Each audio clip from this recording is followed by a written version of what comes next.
Hello, good morning everyone. My name is Marcel Volkers. I'm an Associate Director at Guidehouse, and I would like to welcome you all to our webinar on the value of decarbonization pathways for cities and regions. This webinar is part of the Co-Create Future series of online events. Co-Create Future Cities is an initiative of Guidehouse, World Startup and the Rijksdienst voor Ondernemers Nederland, dus Enterprise Agency in English, on taking the next step towards more sustainable, equitable and resilient cities.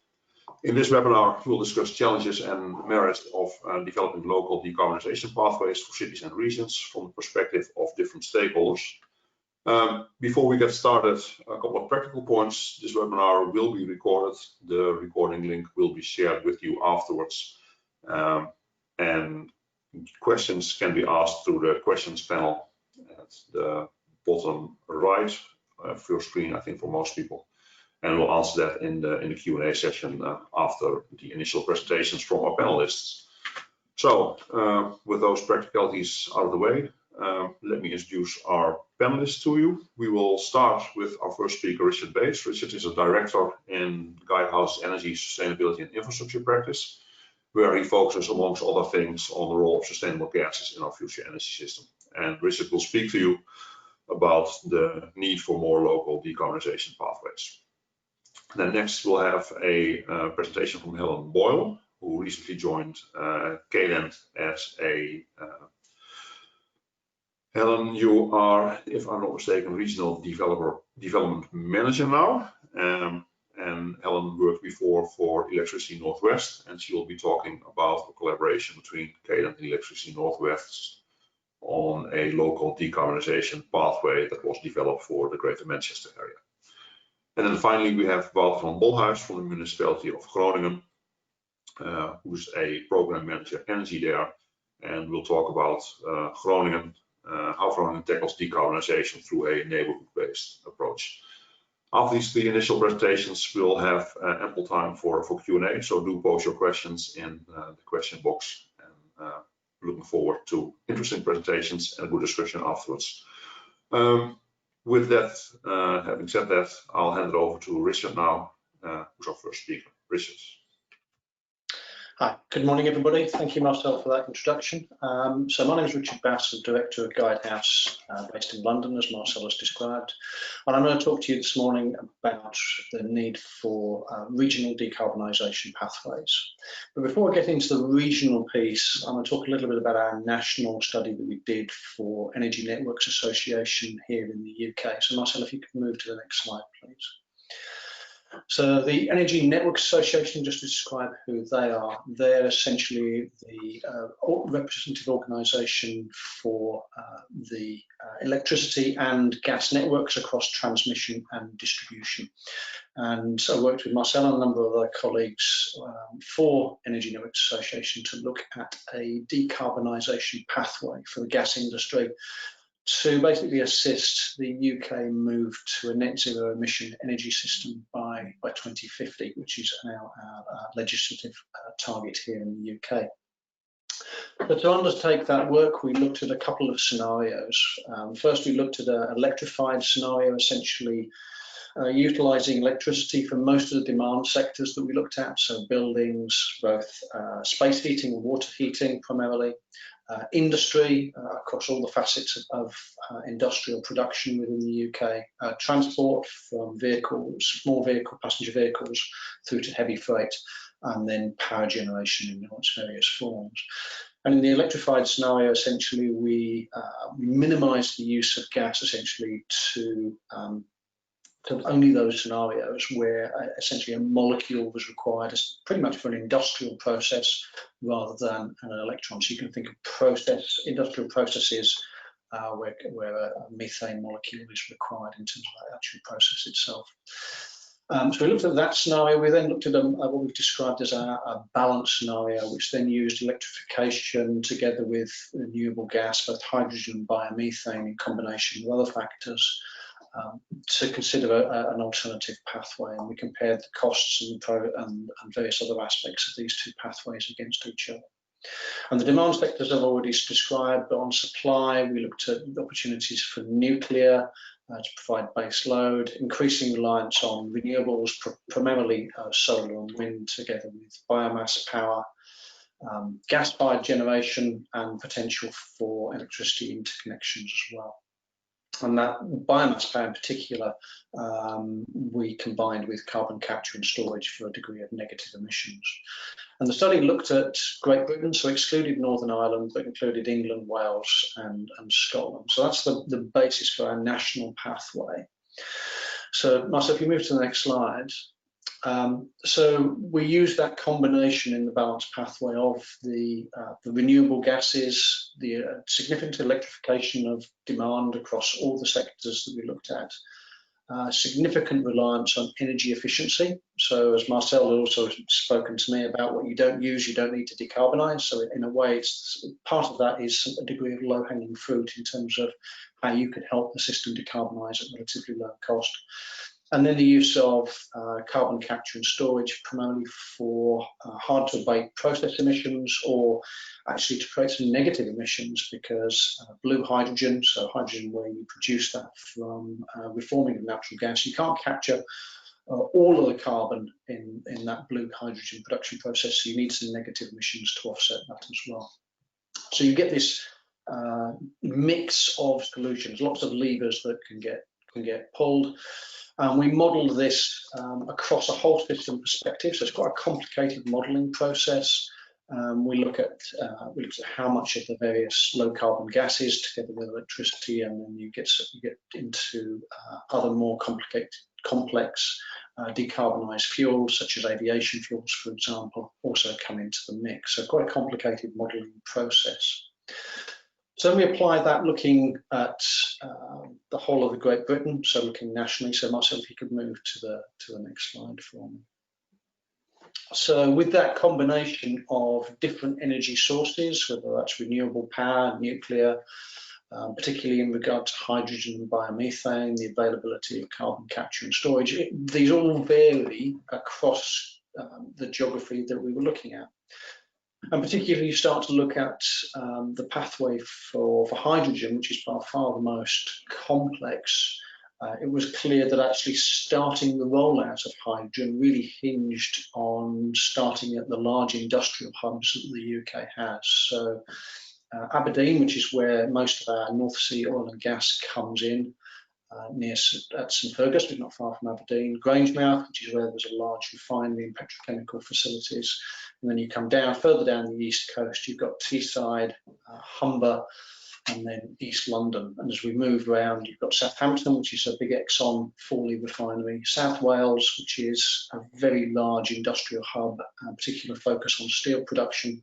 And then to the northeast, which is where, so northwest, which is where Helen will talk about, you've got the Cheshire Industrial Complex, SR Refinery, and other large petrochemical and other major manufacturing facilities. And so those are points of where hydrogen use is really going to start, because that's where gas comes into primarily that's where gas comes into Great Britain, but it's also where hydrogen has its greatest use. And in refineries, petrochemicals, you can utilise blue and green hydrogen to replace existing grey hydrogen, but also we've massive opportunities to roll out a baseload supply of hydrogen into other industrial complexes, and that gives you the opportunity to roll out hydrogen from there into other sectors.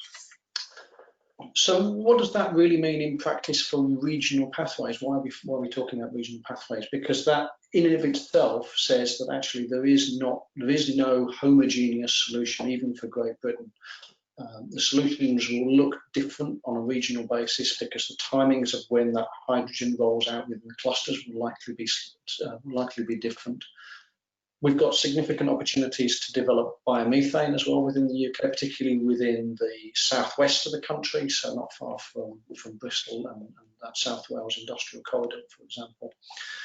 And all of these factors together mean that there is no one-size-fits-all solution in terms of how decarbonisation will look across Great Britain. Plus, of course, that in terms of developing the pathway narrative that we produce for the ENA and the modelling that underpins that, that modelling in itself is actually incredibly complicated, because you're having to look across all of the various demand sectors, supply influences, and therefore by definition you almost have to take a relatively high level view of those things on a national basis. And so in order to think about actually what needs to happen on the ground in these various parts of the country, you actually need to focus much more on the specific regions. So what is the industrial makeup of these large industrial clusters? When is demand going to start? With whom? How can that roll out because of network configuration?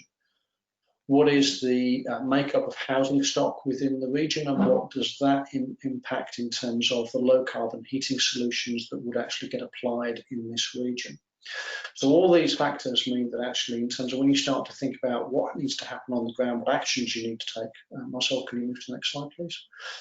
You actually need to focus much more regionally and come down to a much more granular level and start to get into the intricacies of actually how this would actually happen on the ground. Another key factor that's influencing that move towards much more focus on regional pathways is actually timing. So we look across the UK, the timing of when different local authorities want to implement net zero emissions actually varies considerably.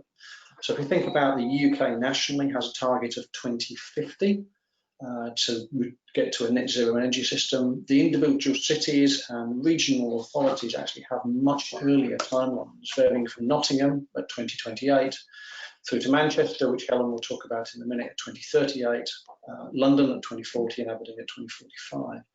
So those timings themselves shift what can happen and when, and how much degree of deployment you need of different technologies, and in fact, to a certain degree, what technologies can be applied, because hydrogen is probably going to come on in the early 2030s, which means if a city is targeting 2030 for net zero, there is a quite interesting question as to what role hydrogen plays in that decarbonisation pathway.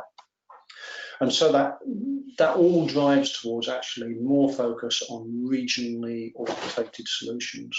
And then the really interesting piece comes when the opportunity to actually look not only regionally at a city or large council area, but start to look at modelling on individual postcode levels and street level, and looking at what do individual buildings or streets need to do in terms of vehicle electrification. How do you plan that process, combined with the low carbon heating technologies? So that starts to think about, well, how do I connect my networks up to hydrogen, for example?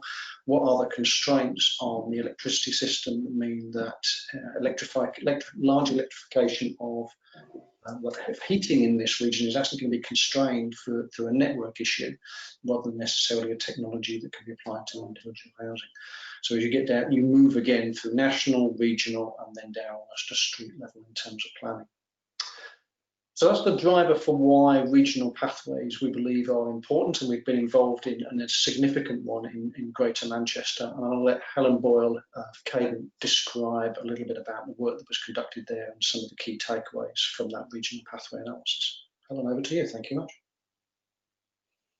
Thank you very much, Richard. Really pleased to be here this morning. So thanks for having me. So just building on what Richard has already talked about, the work at a national level, I've just got a few slides to share with you here about the piece of work that Electricity North West and Cadent collaborated on recently, and what we've done with that information. So as Marcel said earlier, I'm currently Regional Development Manager for Cadent Gas, the gas distribution network for most of the Northwest. And prior to this, because I've only recently joined the company, I worked at Electricity North West, who are the electricity distribution network operator for the Northwest as well. So hopefully it means I've got a view of both sides of the coin on this piece of work. So Marcel, if we can move to the first slide.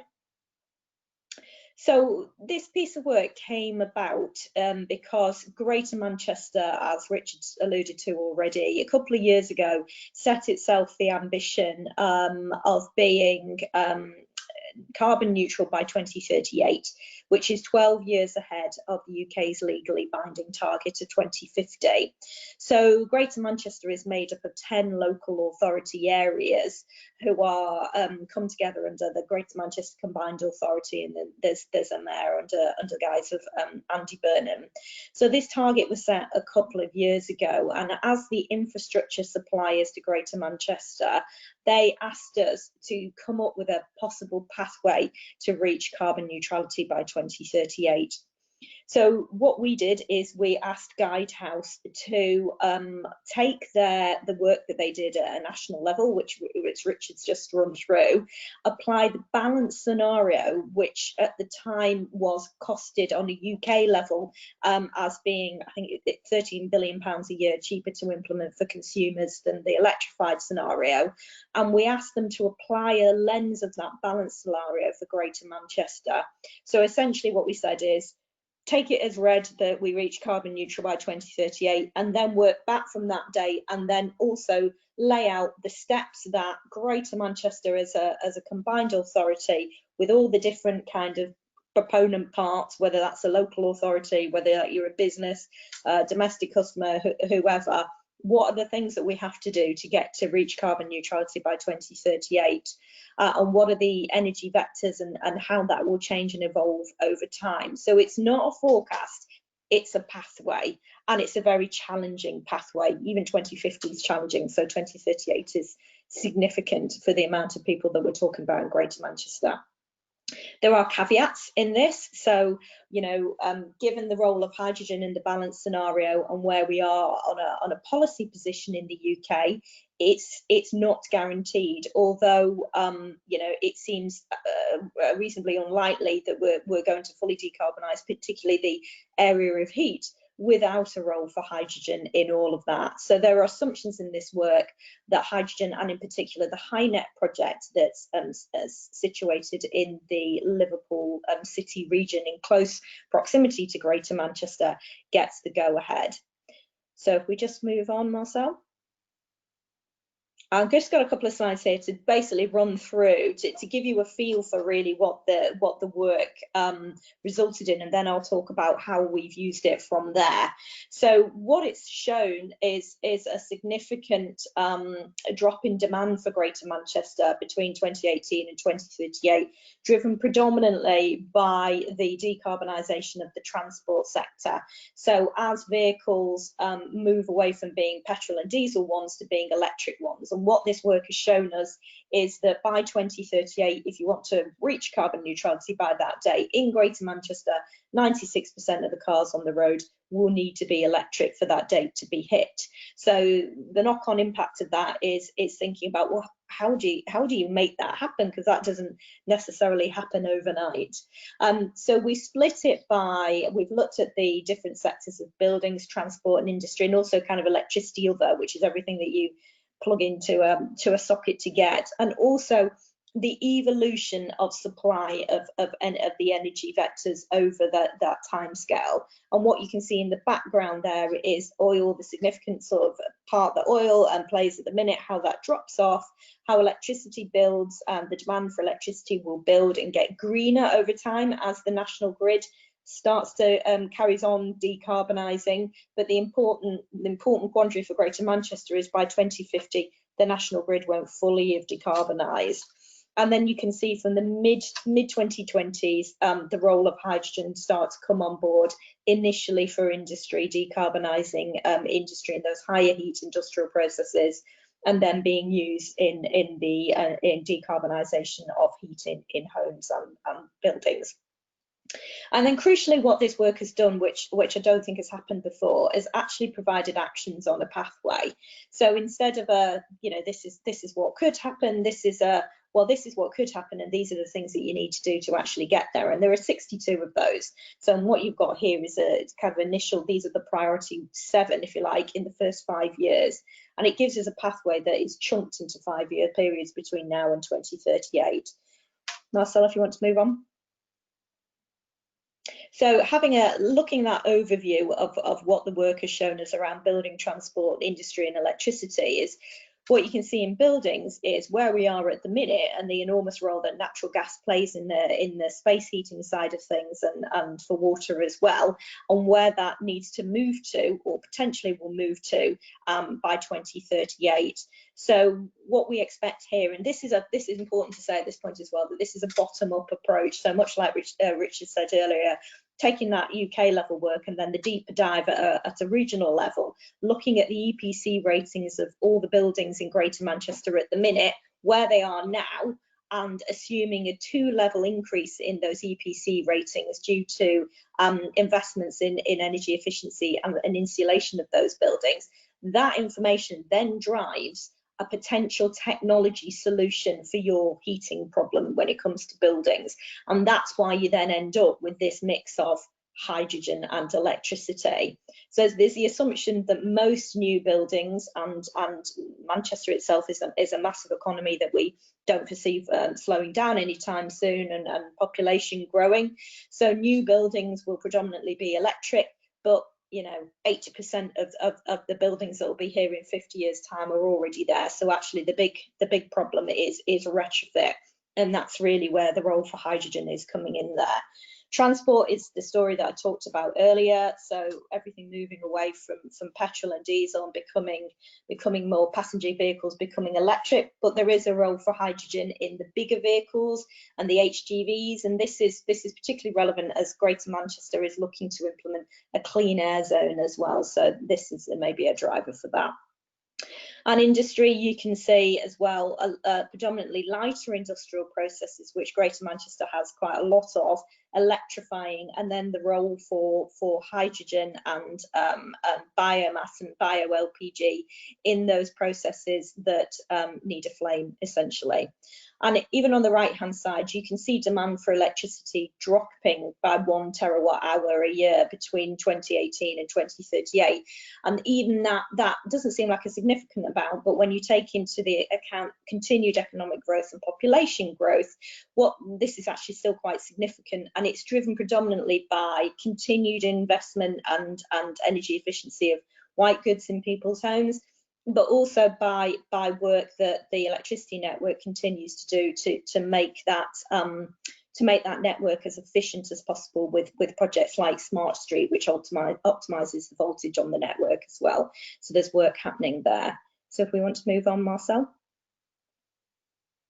So this looks at energy supply in Greater Manchester, where it is at the minute, and the ambition around renewables. This slide is very interesting, actually. When we presented it back to the Greater Manchester Combined Authority, and the Director of the Environment there said, if you look at the figure on the right-hand side, 2 terawatt hours of locally connected renewables doesn't seem like very much. And actually, this is information that's taken from their strategy documents.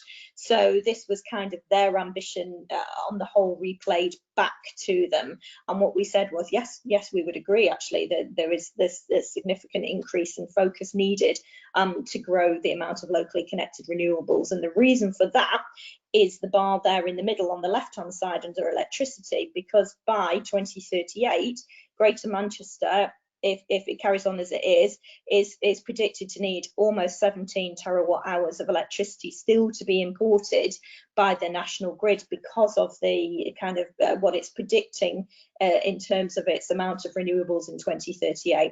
So that's an enormous amount of electricity being pulled in from a not fully decarbonised national grid, because they're on different timescales.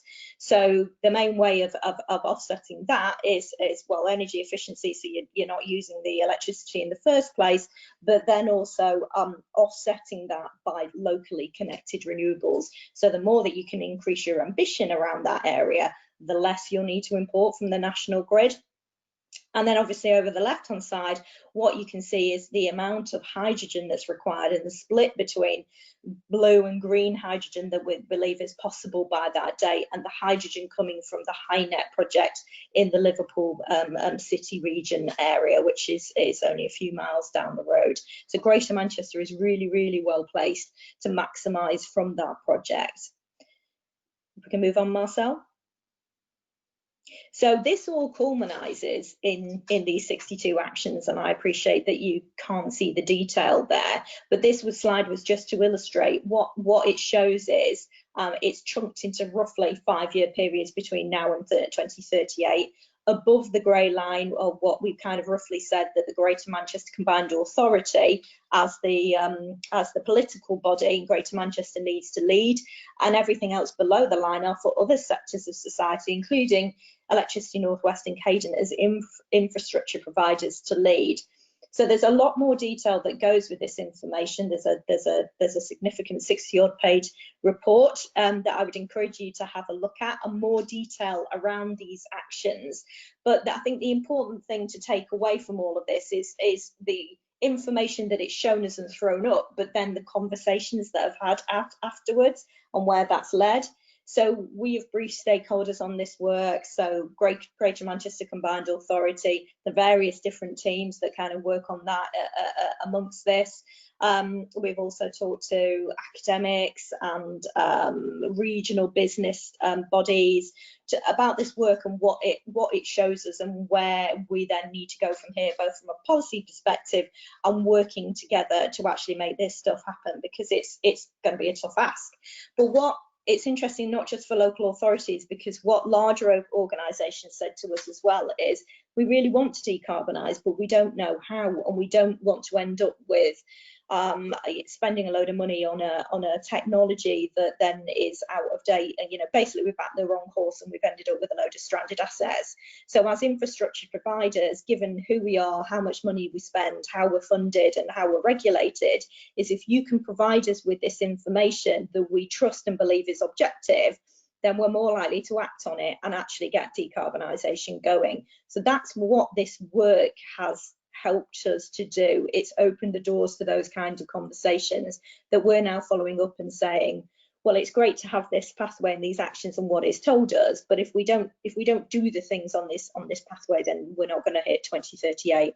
So all that is now leading to follow-up conversations and more collaborative working here on in, really, with the local authorities and the business sector across the Northwest.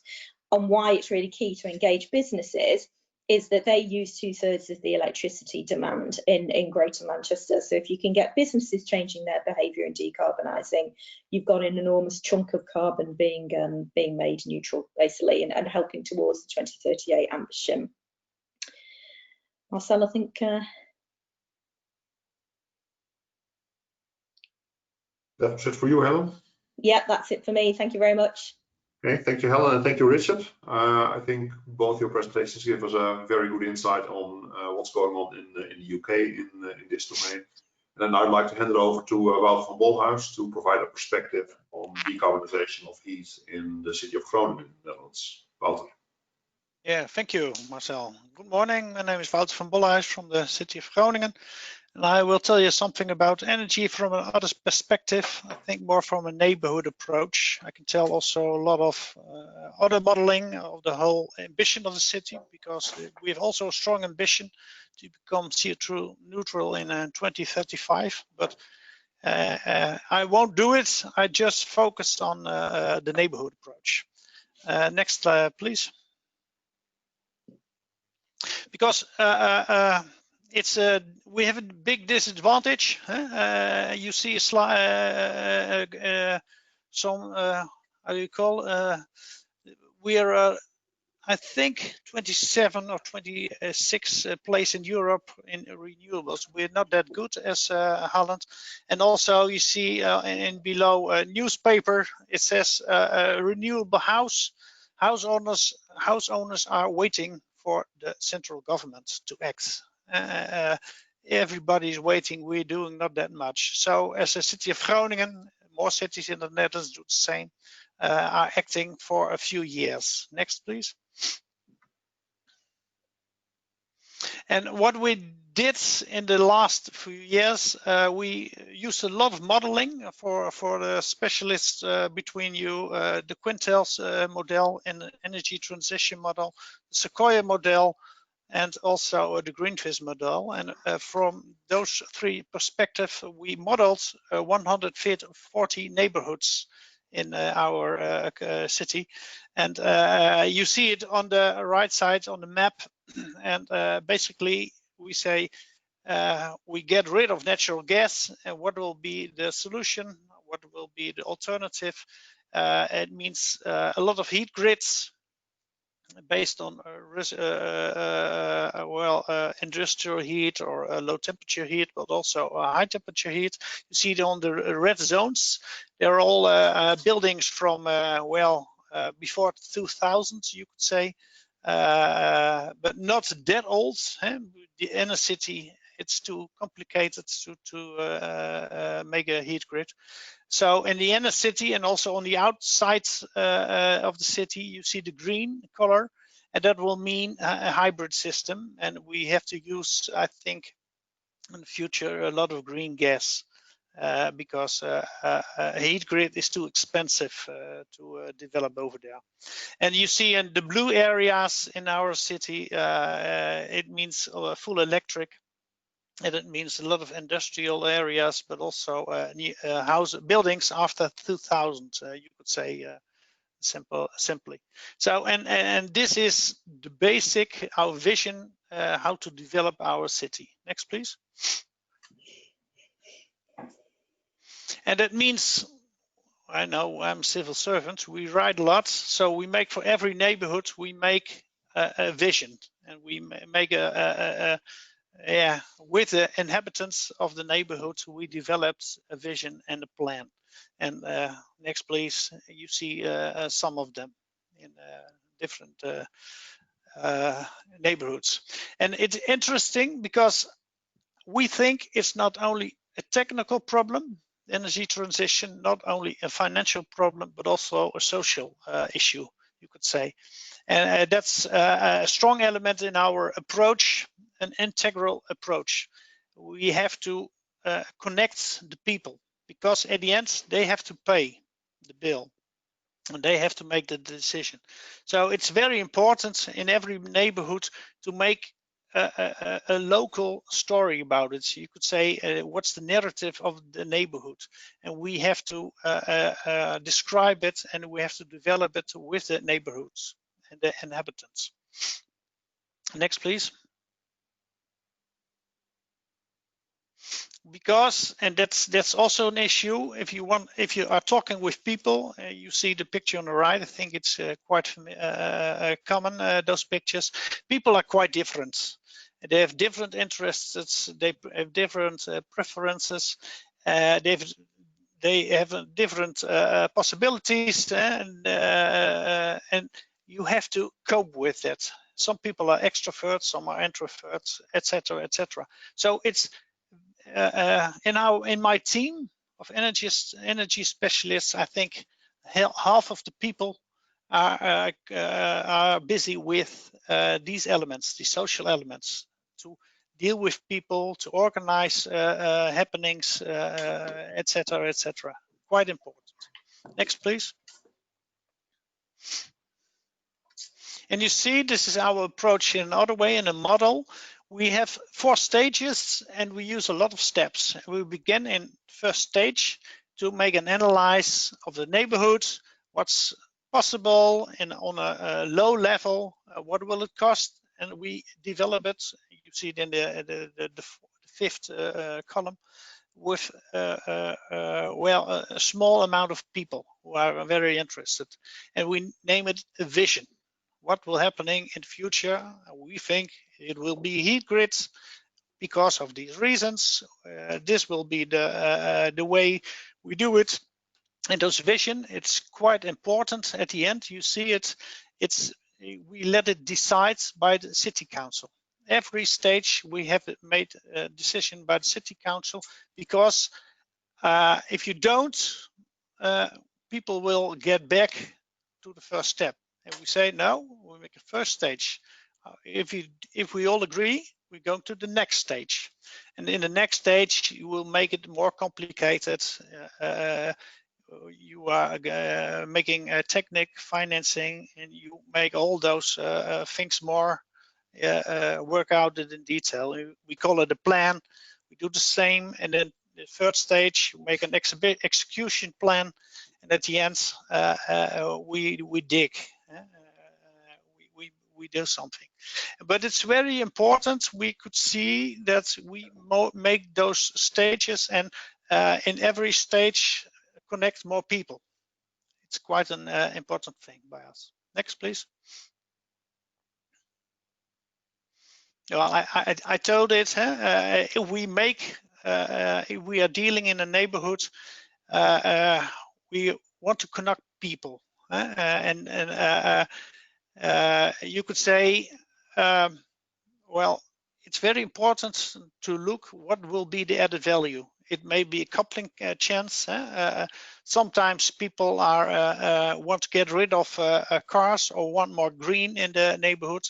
You have to look also for those chances. It's an integral approach, not only in euros, but how to get a better city, you could say. And well, I think, yeah, next, because I told it already. Well, in the Netherlands, we're quite a front runner as Groningen. And well, it's quite an issue also for the central government. And what did they do? They say, well, we make some living labs and we give 27 communities a lot of money to learn about how to deal with energy transition in the neighborhood. Next, for 2 weeks, we get another 4 million because there's a new series of other living labs.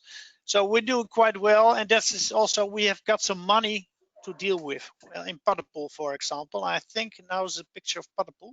Next, please. Yeah, and this is a small example. How do we work with the people?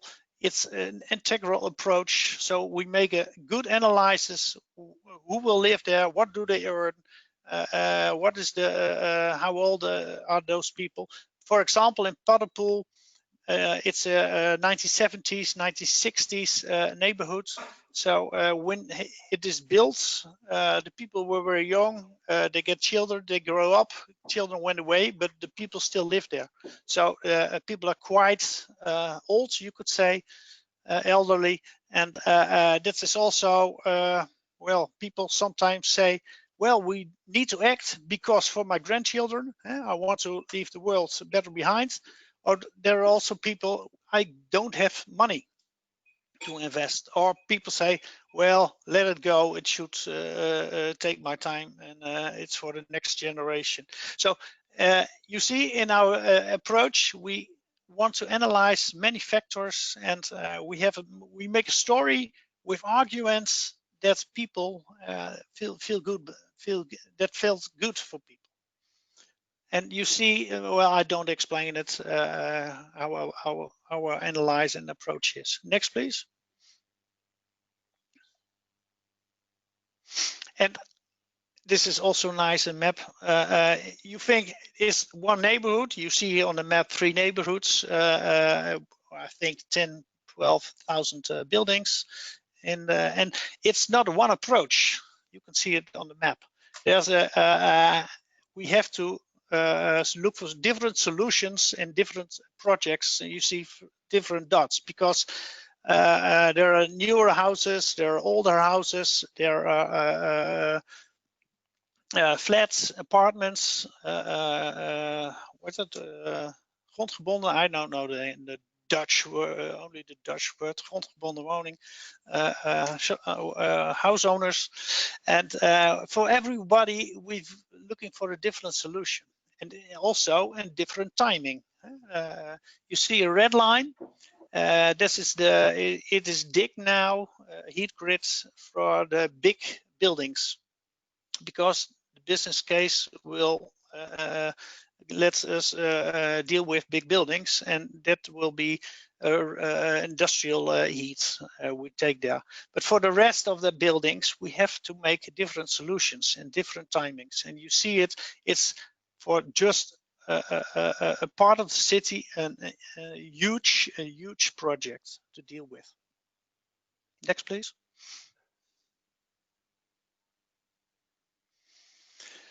Well, I told you, I will conclude. What is our challenge? How do we include people? We make with them a strategy for large-scale heat grids. We say it's the best solution for you. It's the cheapest way. It's the best way. It's a long-term way, and it also means when you have a strategy, you have to cope with different groups of owners, homeowners association, social housing corporation. We've got a lot of owners and for all those, we've got a different solution. And it means also, and that's one of the big issues in the Netherlands, I think everywhere, how to give them a good offer. Is it a loan for 30 years? Can we link it to the building? And that's the big issue for next years to deal with, I think. Next, please. I think, yeah, that's the last one. Thank you.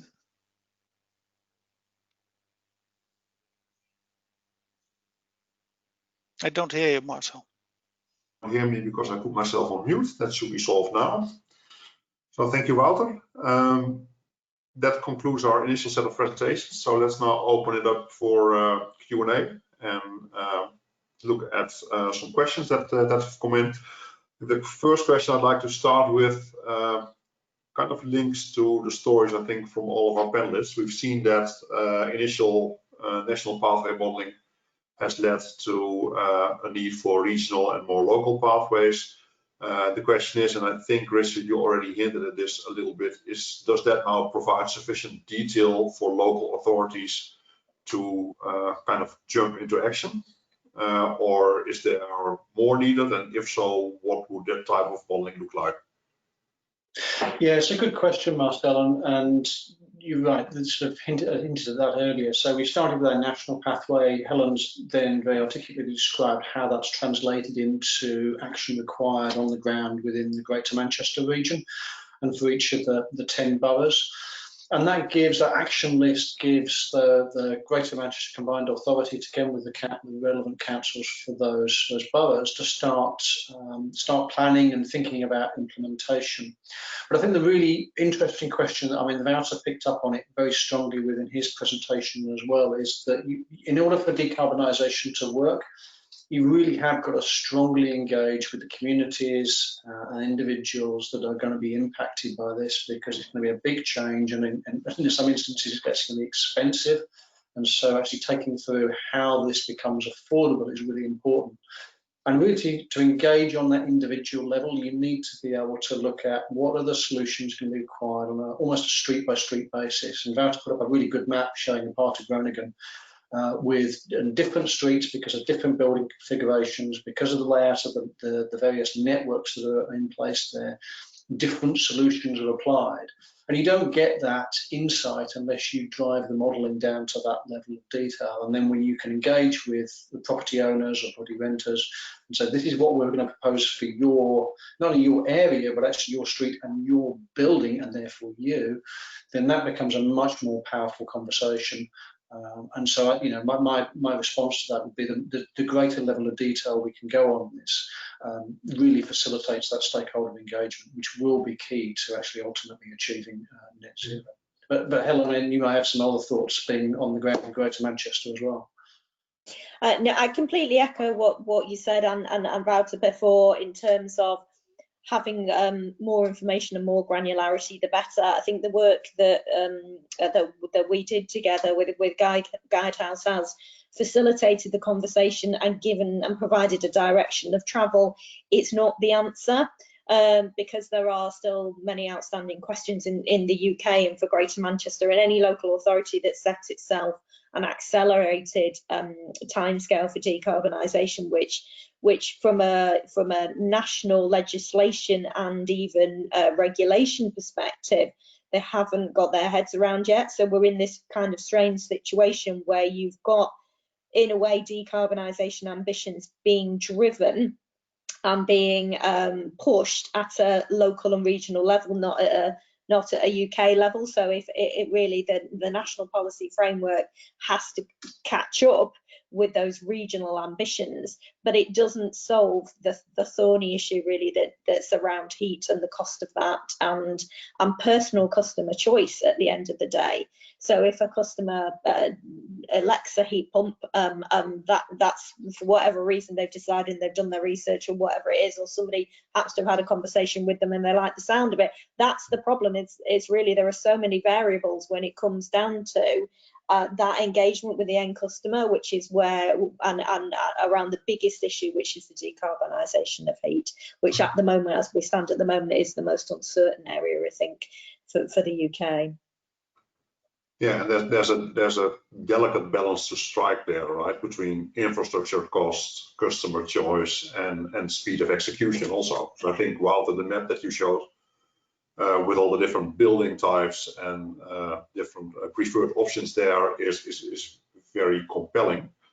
That's the level of detail you probably need, but at the same time, that approach is extremely labor intensive, because you almost need to go like knocking door by door to really understand who's living behind that door and what their preferences are, but maybe also what their options are from a financial perspective or from a building physics perspective. Can you share any lessons learned there from the initial work in Groningen? Yeah, well, the first lesson, we never succeed. They're never happy with us, because if we knock on the door and we discuss, and the next door there's someone else who thinks in a different way, and that's the issue. For now, we have to learn, and it's good to put a lot of energy in the community and to learn about it. What will drive them, but it's quite important that we seek also for a stick and a carrot in the nearby future. And the carrot will be a good offer and a good technical solution, but we also need a stick, I think. That will be legislation. I think Purmerend, that's a city in Groningen, there's a heat grid developed, and there are still 6 people or 5 or 6 people in the neighborhood who say, I don't want a heat grid, I want natural gas. So, and the company is obligated to dig also a heat grid of a grid for natural gas. And I think when we are discussing in the nearby future with neighborhoods and we have to deal with 70% of the people, I think the rest have to join us. And we need some legislation. So it's also important that the central government will act on that level. That's a problem in the Netherlands. Okay, thank you. Another question that has come in is, and I think that kind of ties to what we were just discussing. You were saying, Walter, that it's okay to learn at this stage, and you talked about field trials, but at the same time, when the work for Greater Manchester was done, the numbers basically show that for Greater Manchester to reach its target, it needs to decarbonize around 400 buildings a day. And yesterday I saw a news item, I think it was from Angie, announcing a pilot project of a whopping 8 properties. Doing the numbers for Groningen, just back of the envelope type, I think I arrived at doing something like 20 to 25 buildings a day again. So there's a massive delta between what's currently being achieved and what we need to achieve if we want to realize our ambition. So I wonder if the panelists can comment on what we require to make that quantum jump in terms of the number of buildings that need to be carbonized. Richard, do you want to weigh in on that first? Yeah, sure. I must say it's an interesting question, because here in the UK we've seen projects like the Freedom Initiative, which has been done by Wales and West Utilities, which is the gas network in the southwest of England, looking at about 75 houses in and around, I think, the Swindon area.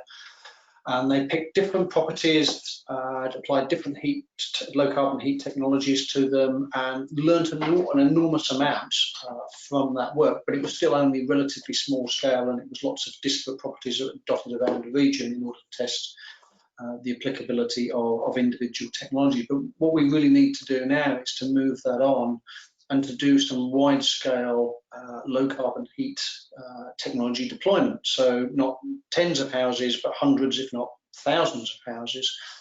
And the underlying issue, I think, comes back to, the point that Wouter made a minute or two ago, and Helen built on it, is actually that this decarbonisation process is going to be expensive. And so at the moment, you look at the cost of technologies for air source heat pumps, they are significantly more expensive than a gas boiler, for example. So the incentive, if you like, right now for customers to select a low carbon alternative from the economics doesn't quite exist today. And so incentive systems are needed by either regional or national government to try and encourage people. But again, with that stick of government saying you have to move to this type of solution. And heat is difficult because unlike vehicles where you've got Tesla and Polestar and Jaguar and others producing really interesting, exciting, incredibly fast EVs, there is a consumer preference to head off because those vehicles provide some tangible added benefit. Heat is not quite as sexy, and it's seen more as a cost rather than a straight cost, rather than necessarily something you gain some enjoyment by driving in the case of the EV. So we've got to find a mechanism that encourages consumers to say, hey, I actually want to contribute to decarbonisation of energy use, and I want to install a heat pump or convert to hydrogen or put some building insulation in, and I get something out of this. And I think that's the real challenge, and I think it comes back to the point we all talked a little bit about earlier, which was the stakeholder engagement. How do we engage as participants in the energy sector, local authorities, national government, and move the argument on and drive people towards actually wanting to participate in the decarbonisation process. Helen, I see you nodding violently. Yeah, I completely agree with that. It's something that I talk quite a lot about, that I don't really think this is a technology challenge. I think it's a stakeholder engagement one. There's lots of work that will happen with the tech companies that are putting in the money and trialing and developing all the products at the minute. The gas distribution network operators are running all the trials around hydrogen. We've had High Deploy 1 in Kiel. We're about to move into High Deploy 2, which is looking at blendings in blending hydrogen into the gas mains into a larger setting. So all of those trial projects to kind of prove hydrogen that works, and all that the safety aspects of it are happening, all the money's going into the tech to develop the end solution. The bit in the middle is the consumer, and if I'm honest, awareness of what net zero is and what the target and the challenge is very low among domestic users, higher within businesses. But if you ask somebody about net zero target and what the UK's is and what that means for consumers, I think awareness of that is extremely low, and what it means from a house by house basis. So that's what is missing at the minute. Well, all the other stuff is happening, and we'll get there. What is not happening at the moment is that mass engagement and local authorities and national government understanding the part that they need to play in all of that. Yeah, Wouter, do you agree? Yeah, I agree. Everybody wants to ride in a Tesla. That's the point. And a building is not an Apple machine. But I think a building is a house very important for people. So you have to look for how can we make a better house of it. So not only energy transition, but also a better house. So renovate the house, or organize also colds besides heat in the house. So it becomes better in the house. And that is one of the issues. You have to combine energy with renovation or other items. I think that will be a solution, but it's also expensive. So yeah. We've got some work to do. That's true. But are you confident that on the path you're on now with this neighborhood-based approach in Groningen, you will reach your target? No. I think our ambition is a political goal, a target for 2035, and I think you did it also. We're going our way, our timing, as we think it will be 2000. I think so. It takes 100 years. In our region, we've got earthquakes, and we have to strengthen our houses here. 30,000 houses. I think in the last 6 years we did 1,200 houses because it's so complex and so much engineering is needed. And who pays? It's always the same. So I know, but have we got the time for the climate? Yeah. You know, Well, that's the big issue. Yeah, looking back, and maybe this is a nice segue into our other question we got in. Both UK and Netherlands are very much gas countries in terms of heating houses. I think the transition to natural gas in the Netherlands, at least, was rather quickly after the discovery of the Groningen gas field. That was really a matter of decades. Getting away from gas might take longer by the looks of it. Partly maybe also because now we have the housing stock that kind of fitted the energy supply we had at the time, like a lot of buildings erected in the 60s and 70s, at least in the Netherlands. Not a lot of daylight here in the winter, so let's by all means put in large windows and get a lot of daylight into our houses, single glazing at the time, but hey, who cares, because there's plenty of natural gas, not being aware of climate issues yet. The actual building stock is not helping us. I do notice a difference though between the UK and the Netherlands, and that has to do with heat grids. If I listen to you, Walter, then there's quite a sizable amount of the building stock that is projected to be heated by district heating. I don't see that so much in the UK. Can you comment on what makes heat grids such a attractive option in the Netherlands, or maybe in Groningen specifically? Yeah, I told you we used different models to look on what will be the best solution. And for those houses from the 1960s, 1970s, you told it that those buildings, it's the best solution, the most cheapest solution in the Netherlands. So that's why. That's from a technical perspective.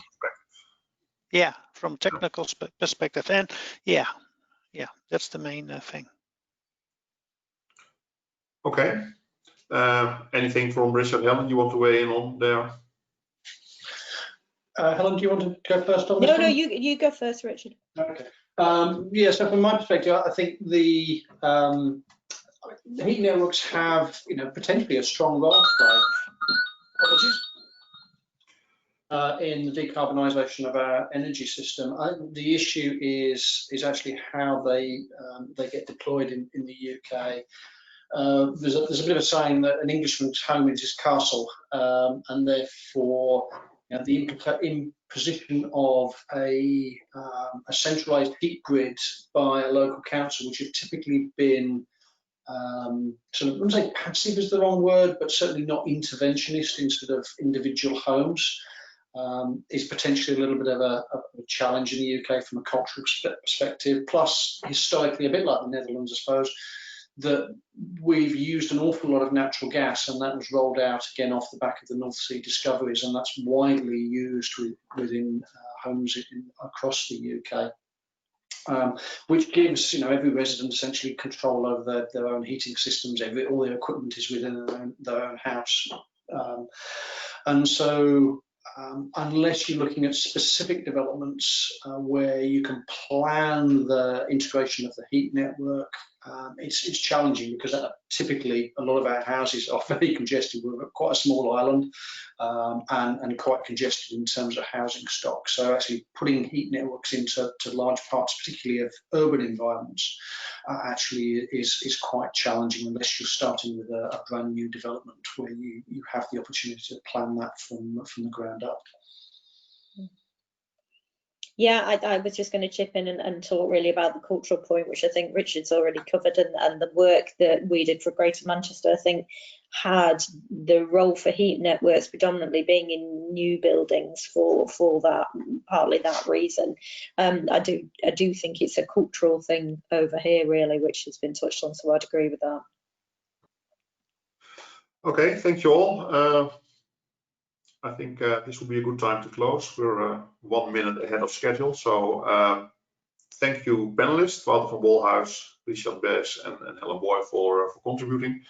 Thank you, audience, also for your interest and questions. As mentioned at the beginning, this webinar has been recorded, so everybody who has registered will receive a link to the recording for some easy listening in the wee evening hours.